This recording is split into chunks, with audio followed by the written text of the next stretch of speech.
Welcome to Your Need to Know. I'm your host, Catherine Reed, and joining me today is Major Angela McConnell, who is retired from the military and has a lot of titles, including founder and CEO of Northern Virginia Veterans Association. Thank you so much for being here today. Thank you for having me. This is wonderful. Well, I have to say I was pleased when I discovered your organization, which I had not heard of, the Northern Virginia Veterans Association, through our mutual friend, Amber Sultane at the AARP. Yes, she's a wonderful connector, she is. She is, and so when I asked around and said, has my military friends, have you heard of this organization, was surprised to discover we're doing a tremendous service here today because there's a lot of people who have not heard of your organization or the work you're doing. So I'm hoping you're going to share with us sort of your founding story of how you discovered your organization was needed here. I love to, and you're right, there are so many people and organizations that don't know we're here because we're relatively new. As of January 2020, it'll be 5 years. So we are new, but we're filling a very specific need in the veteran community. The way I kind of ran into the need was before I started Nova Veterans Association, I was volunteering for different veteran and military nonprofit organizations, and one of my roles was to help those medically transitioning out of Fort Belvoir and Quantico mainly, but help those that were getting out of the military and they had a medical need. So they were kind of in a medical hold status. My job was to go in and find out exactly what they needed, and it could be anything from daycare for their pet because they were going in for multiple surgeries, to legal help, to looking for homes once they get off of the military base and into the civilian sector. So I needed to figure out what it was they needed, and I had to figure that out for them because they were suffering and having multiple challenges with their medical needs. What I found out, and this is how Nova Veterans came about, was that there was no one good place to go to look for a veteran that has specific criteria. Let's say they were post 9/11 and they had specific needs and they were going to be 50% disabled, and there are many organizations out here that specifically help those that are post 9/11 and not Vietnam, or those that specifically help those with disabilities but they have to be 75% disabled or greater, or they help those of spouses of those who are killed on active duty but they don't necessarily help the spouse if the person wasn't killed in action. So there's all this criteria. Who knew? That you had to filter through, exactly. And the retiring military person doesn't know that. The average veteran on the street doesn't know that. And so the veteran starts calling and saying, hey, I have this condition or I have this need, can you help? And they're like, oh no, go try them, or oh no, we can't help you because you're not, Vietnam, or you're not post 9/11. So it can get very frustrating very quickly. And when I realized that, I'm like, I come from a big intelligence background and it's always the systems approach. I also come from a big healthcare background, and again, it's integrative whole person health. And I'm like, we need a holistic place, some place that a veteran could go to, give them all their information, and then we figure out their best route so it's efficient, one, and two, it doesn't leave the veteran so frustrated going to multiple links and doing multiple calls just to reach dead end after dead end after dead end. Well, that is very illuminating because you're absolutely right. If you are in a medical crisis or you're recovering from a disability, partial or otherwise, the last thing on earth you need to be doing is trying to figure out which organization is supposed to be helping you. Or for Exactly. a frustrated partner or spouse, same thing. Same thing. And there's a lot of retired and just active duty military living in Virginia. I think people are always surprised about that. California, obviously, they're a bigger state. They have a lot of active duty and retired military, but Virginia is like in the top 3, I think. Top 3, yeah, I think behind, Florida, Texas, and California, maybe top 4. But yes, We have over 100,000 here in Northern Virginia, I'm told, and that's just the veteran. That doesn't count their family. It doesn't count active military. So if you're just looking right here in Northern Virginia, over 100,000. And if you think about those veterans and how many don't qualify for health care and health insurance, because it's kind of a myth, and I always try to dispel this piece. It's like, even if you've served in the military, it doesn't mean you get free veteran health care. You don't get veteran TRICARE retired unless you've retired from the military or you're medically retired or have some other very big extenuating circumstance. You don't get free health care. So if you serve 5 years or 15 or 18 years, you're out there getting health care just like everyone else, or you're not getting it like some of our underserved veterans that we help. And that is news to me. like I did not know that. So I'm Many sure there's a people lot of people who did not know that. That's true. It is So true. you set out about 5 years ago to found an organization, and it's a skilled person, a veteran with an idea. Then what happened? Well, what happened then was I hit the ground running, and we actually incubated a little bit of time under the Prince William Chamber just as a Veterans Council, but my vision was bigger, and the need was bigger than a business chamber. So I branched off in 2015, in January of 2015, and I had the structure pretty much built, the mission and the vision and the values were there. And I hit the ground running with no money, which is always hard for a nonprofit, which I found out it is my first nonprofit, but we hit the ground running. We've had some very dedicated volunteers and a couple paid staff now. But what we're finding is that everything we provide is still not enough to reach the need. We need more people on board. We need more hired people because it's a job. For example, if you were a veteran and you called me and you said, hey, I'm a veteran and my spouse is in hospice and I know he served 20 years, but he has these health conditions that were really never assessed and he's now dying from what I think some of these are. How can you help me? So we would talk with you, talk with your spouse, we would get all the details. We would do things that usually aren't done by most organizations. We would find out when they were deployed, where they were deployed, what they were potentially exposed to. All of these things that really play into the health of a veteran and sometimes their spouse too. Because if you were at Camp Lejeune during a period of time, I believe between the 50s and the 1980s, and you drank the water there's a toxic water issue. So not only the veteran, but the spouse and the family members or whoever was on that base during that time could have associated, they're called presumptive conditions. So we look at all of that. We look at their income level. We look at their health care. We look at all of these pieces and find out where they are and then what we can do to help. And that's when we call on our partners. We coordinate and we case manage. We don't provide a specific legal service or a healthcare service. What we do provide is the constant follow-up, the case management. We make sure all of their needs are met. We don't point them off in another direction and say, here are 3 links, go figure it out. We call our partners and say, can you support this veteran? This is what's going on. These are the details. And that makes it efficient. It makes it, yes, and it is very different because you case manage and you coordinate. And so your website is very clear that you are not a referral agency and you're not a funding source. Exactly. But you are providing this service that heretofore has not been easy to access. I find it fascinating that you're actually tracking things like the water issue at Camp Lejeune.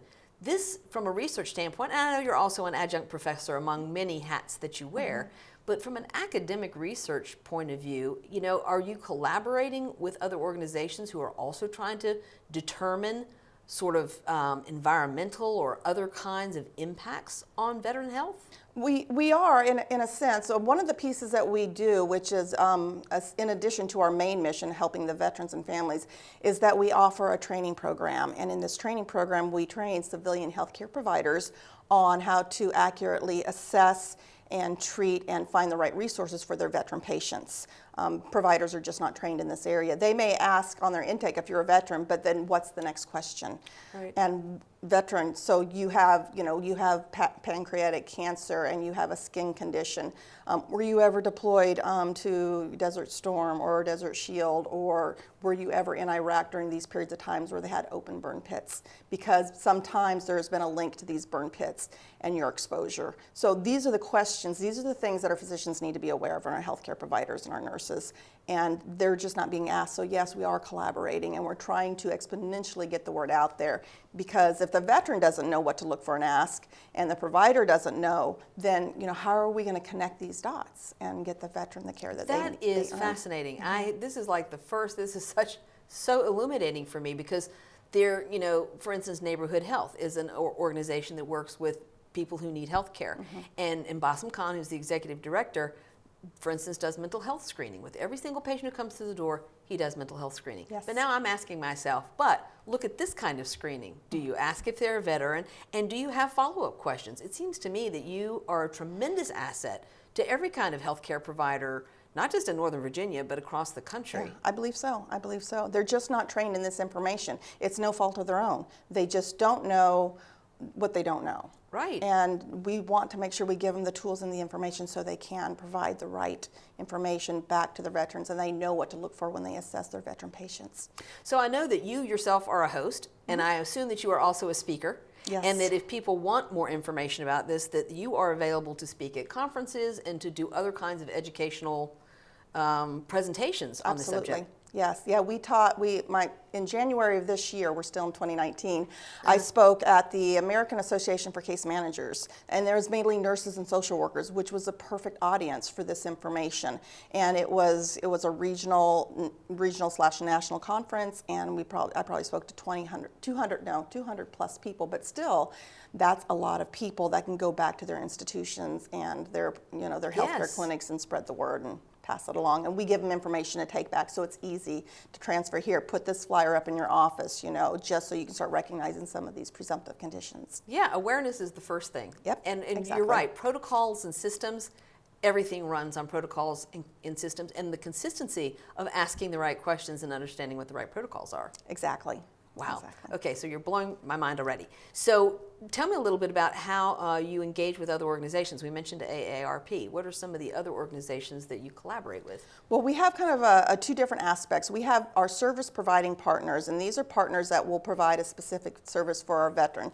They don't only have to provide for a veteran, but they can, as long as veteran is part of their customer base or their client or their patient base, then they can come on board with us. And what that does is, one, it gives us the opportunity to vet them and make sure they're doing what they say they're doing for our veteran population. We have specific quality assurance measures. And two, it makes our system efficient. So they come on board with us, they pay a small fee, and then we collaborate and coordinate just with them. So when we reach out to Phil with Right at Home, then we know exactly what they can provide, and we know that this veteran can work with them because they have money set aside that can help those that are underserved and they don't have the income. So we have all these details, and that's what makes it wonderful, because the veteran doesn't have to go through figuring this out or end up with a big bill or something else that they weren't expecting. Well, it sounds like your intake process has been honed to a very fine science, which makes your collaboration with all of these other partners a lot more productive. On everybody's part, you know exactly who you're serving, exactly what the problems are, and there is some sort of consistency in how to deal with it. We're going to a break, Major McConnell, Okay. and we will return. Please join us after this break to find out more about the Northern Virginia Veterans Association here on Your Need to Know. There. Can I tell you a cat joke? Just kidding. Why did the girl ask the mushroom to dance? Because he was a fun guy. What do you call a pig that knows karate? Pork chop. Why was the basketball court all wet? Why? Because the players kept dribbling all over it. Can I tell you another one? So how does a tissue dance? Put a little boogie on it. What's Beethoven's favorite fruit?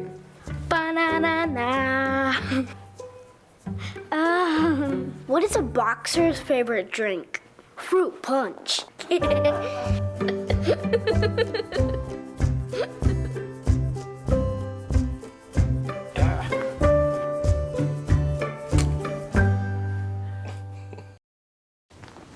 What to expect when you're expecting a teenager. Hey guys, today we're talking about how to wake up your teen, and this works literally every time.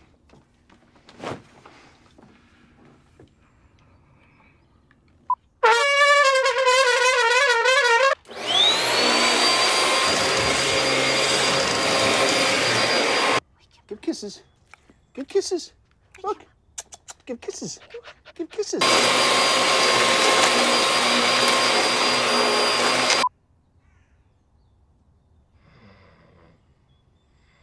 You heard how loud that was. I know, I sleep heard, through that. I heard.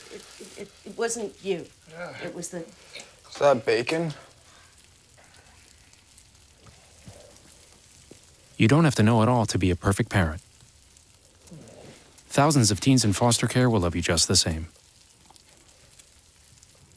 Bacon.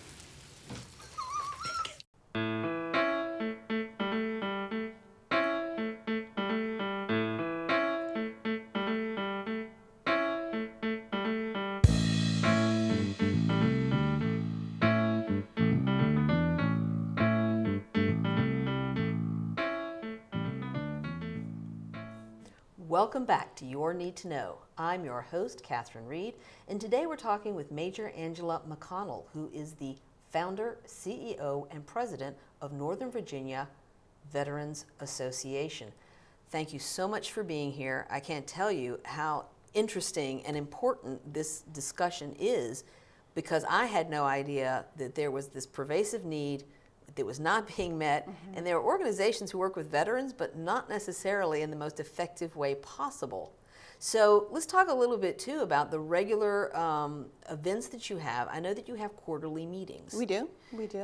So tell us a little bit about how people can engage with you if they want to find out more. Absolutely. So we have quarterly meetings that we target to bring in our service partners. So we have a group in our network of service partners, and every quarter we bring them together. And the idea behind the meeting is to learn about what each other does. But we do have a partner that stands up and speaks a little bit specifically about what they do for their veteran population, and then they talk about, who, with regards to the other partners, who is best to coordinate with them to provide, the holistic services that we want to give our veterans.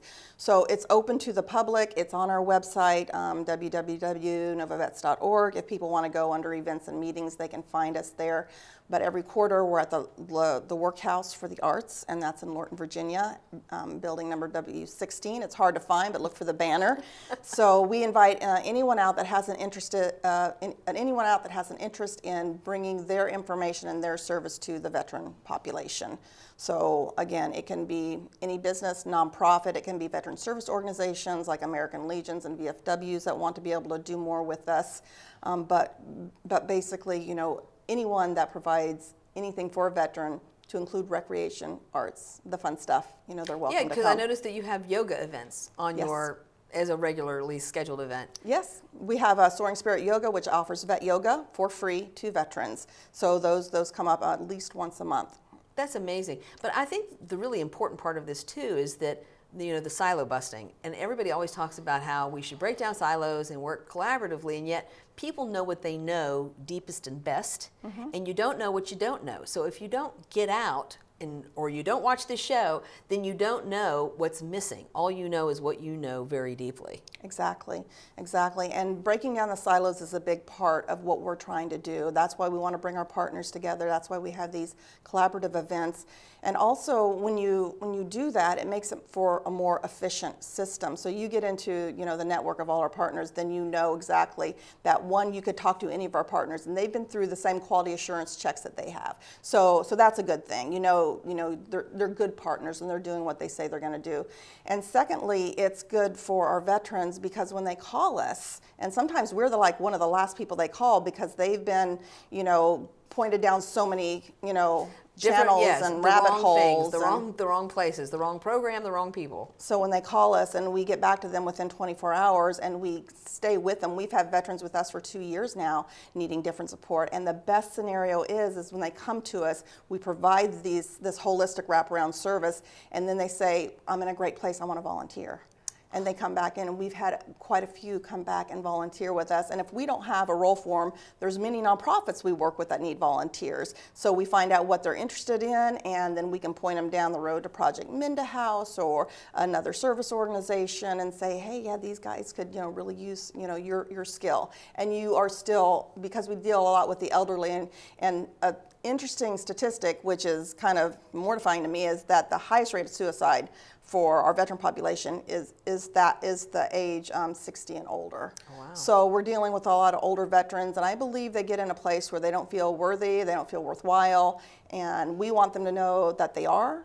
They still have a purpose. We want them to engage back with us and the community, and that's kind of our end point with working with them. After everything, all those basic needs are taken care of, we want to say, hey, why don't you come back, and re-engage with the community if you're not already. Or, Lorton or the Workhouse for the Arts has a great program, including dance or art or pottery. Why don't you go and just enroll? It's free for veterans. We have so many great programs out here. We just want everybody's quality of life to improve, and for them to feel better and just happy with what's going on. That's the end goal, the quality of life. Well, you've hit on something really important, and that's the sense of community, because human beings are social animals. They don't live in isolation. And yes, we have a problem with death from despair in this country. Yes, we and do. people are isolated. Older people suffer from social isolation. I'm sure if you've got a medical disability of any kind, you feel more isolated from engaging with the community. So I see this as a really important aspect of what you're doing. Also, the doorway into your program can lead to other kinds of revelations. Specifically on your website, I saw something about a veteran who had come in looking for help with a wheelchair ramp. You know, it's like, I need help with this, and then you discovered there were all kinds of things that you could help him with. Yeah, there's all kinds of things going on. We call him Korean War Joe, and he came to us for one thing, and then we uncovered many different things that was going on with him to where he needed legal help. It was an elder abuse case. There were multiple, not just financial and legal, but accommodation needs and healthcare needs. And so we were working with the hospitals, and we were working with attorneys, and we were working with Project Minda House and, you know, other government agencies that help with the criminal pieces. So it's usually when they come to us, it's just with one thing. And then once we ask the questions, and then once they begin to trust us, they will start opening up, and it kind of unfolds. So it's all these unseen needs that we eventually start to be able to meet and help them with. And it's very devastating sometimes for them, and then for our workers that work with them, because it's eye-opening, and they don't realize, you know, first of all, how much is going on, and second of all, the tremendous positive impact that they're making and we're making to help the veterans. Well, I tell you, you've hit upon something else really important too. Trust relationships.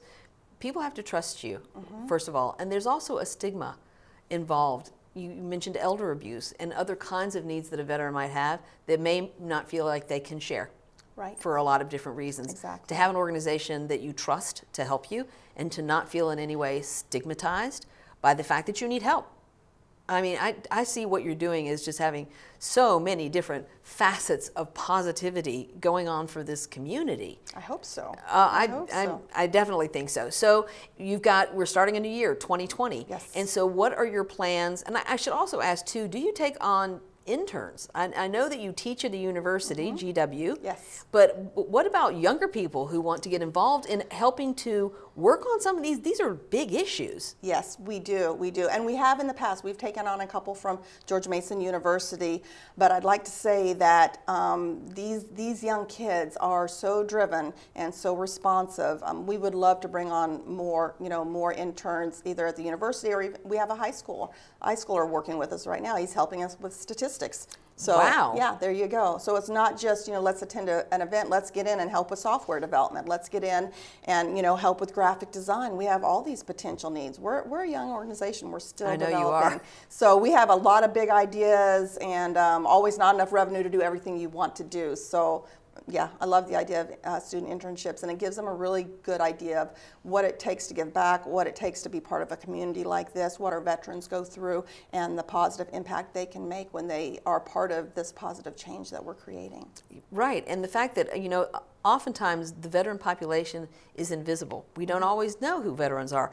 Interesting sidebar to this is women veterans, of which you are one. Yes. And so often, people do not think that someone they meet who happens to be female is in fact a veteran of the military. And I've heard a lot of stories from women who are like called out when they park in a veteran parking spot or something. It's really? like, I haven't heard that story. Yeah, I would have to call back out if someone said something to me. Yeah, it's like, but are you a veteran? And it's kind of like, we don't think of women as being veterans. And so when we think, and you were talking about, the gentleman that you helped, we think of veterans as being men. But there are a tremendous number, and growing each day, of women who are veterans too. And are you finding that they are finding you as easily as other kinds of veterans? I would say the majority of the veterans that are reaching us now are, if they're women, they're usually a spouse or a child. Right. And we don't have a whole lot of veteran women reaching out, statistically with us. And I don't know if that's because women in general are just, like the men, suck it up and carry on, but we have to take on, maybe different pieces like the family piece. Right. And we can't break down, and we have to be strong, and we have to be strong for the family. So I think that's a piece, and there's also, I think, a larger stigma attached with women asking for help, especially if it's around trauma, sexual trauma, things of that nature. We want to make sure they know that we are a place they can come to and work with us and receive the help they need confidentially. So. That's a very good point. Sometimes the issues are very different. They are. So talk to me a little bit, just, we've got a few minutes left, but Okay. who are some of the people who help support you? Your board, your advisors? I think along the way you've had a lot of people who really believed in your mission. Yes, we have just a tremendous volunteer staff, and we're like 95% all volunteer with about 20 to 25 on the staff, doing everything from, staff management, volunteer, managing events. We have those that come in and actually we have a chief technical officer, a chief digital officer. We are a big nonprofit company with a lot of volunteers to support that. We have our next volunteer orientation on January 11th. It's a Saturday morning, and they can Great. find that on our website. It's at 10 a.m. So if anyone's interested in learning more about us, they can come there. If you're a business, they can come to our partner meeting in February. So yes, we have just so many specific people that are experts in their own right, in their own fields, that are coming to us, volunteering their time and their expertise. And I couldn't be more pleased as the CEO and president of Nova Veterans than I am. So. Well, I want people to know that you are available, and I hope you've deputized a lot of people and created a speakers bureau, something else on your to-do list. Speakers bureau okay. for Nova Vets, because I'm a Rotarian. And Lions clubs, women's clubs, Rotary clubs, all of these service clubs are always looking for speakers, and your program, what you're doing has a tremendous resonance with service clubs in this area. So in 2020, I hope to see you doing the circuit or finding people in your organization to ride the circuit of the service clubs. Would love to. Yeah, I think people are going to be fascinated by what you're doing and the fact that there is an unmet need that I was not even aware of. You are doing tremendous work, and I'm sure you're also looking for partnerships We are. of every variety, and we'll keep directing people back to your website, which is where the most current information is. Yeah, website, Facebook, you can see our events there. So. And the quarterly meetings, and those dates will always be listed on your website. Lorton Workhouse Arts Center in Lorton. It's open to the public. I want to make sure we let people know that. And if people know young people who are interested in becoming involved in helping you out, Young and old, we'll take them all. And if you want to hear about some of the other programs that I do, I have a show like this in Prince William, and it's Dr. Ange Mack on YouTube. And I talk about all the fun programs for veterans, everything from rock climbing to race car driving to all the programs at the arts centers and just all the fun stuff. So. I tell you, you are one busy woman. Yes, I am. Yes, you are. But I want to say thank you very much for taking time out to come here to help us understand what you are doing and how we can be involved. Thank you for having me. I loved it. Thanks to you at home, and this is what you need to know.